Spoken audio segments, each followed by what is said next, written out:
Hey everybody, Victor from Victor G Photography here, and I was going to show you how I got this textured background onto this image. I was on Facebook and I posted this image in a different forum, and people were asking how I did it. So I just want to make a quick little video on how to do it. The original background is actually going to be this one, is a black background, uh, not a whole lot going for it. So once you have the image where you want it to be as far as editing wise, skin correcting, all that. What I normally do is I'll work on the background last.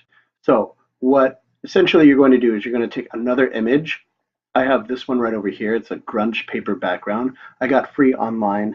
There's a lot of, if you just Google it, you can find it anywhere. And you're essentially going to be merging it with this. There's a couple ways you can do it. You can actually just click on this and then drag it into here, or you can open it in a folder. Actually, let me go back to where I was going. This is actually my preferred way.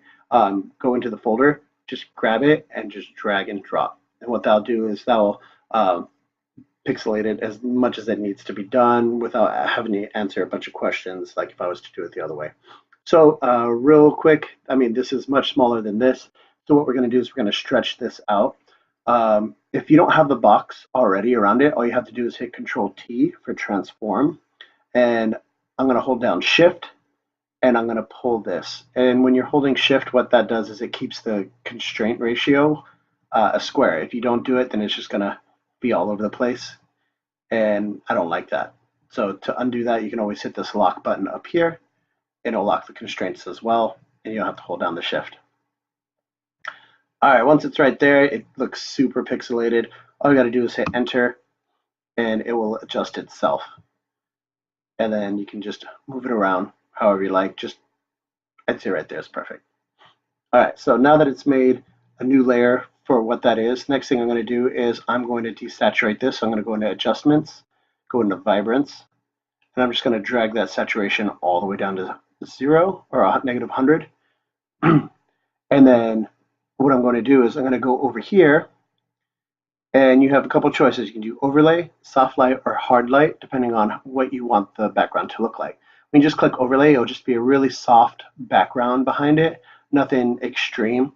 Everything will be transferred onto this. You can see the texture on the model itself. If you do soft light, it's going to be a little bit brighter. Again, the texture is going to transfer onto her, but we're going to fix that in a second. And then if you do hard light, which is not my favorite, especially for this background. Oh, wrong one. I think good. Hard light, it just kind of gets everywhere, and it's not okay for this texture. Other textures actually works pretty well for, but I want something very soft and subtle, so I'm going to go with overlay. Now, once you have this, what you're going to do is you're going to make a mask. There's this button right down here. Bam, mask it. Now, you want this color to be the opposite of your brush. So if this is white, you want your brush to be black, and vice versa. If this is black, then you want your brush to be white. So making sure that's opposite, what you're going to do is you're going to go to your brush. I have the brush set to 0 hardness. This is if I go over accidentally, I don't have to worry about it too much, because if it's a really sharp or a hard edge, it's just going to make some really hard lines.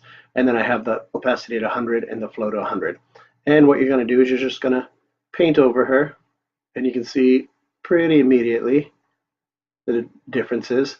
With hair, I don't necessarily worry too much about it because it itself has a lot of textures, and you won't really see the blending as much as you would if you're on the skin or the clothing. And so just get it where you want it to be. And then you can make little adjustments. You can make the brush smaller for you if you really want to be a stickler and get into that hair. But other than that, that's good to go. If you have any questions, just let me know. All right, guys, I'll talk to you later.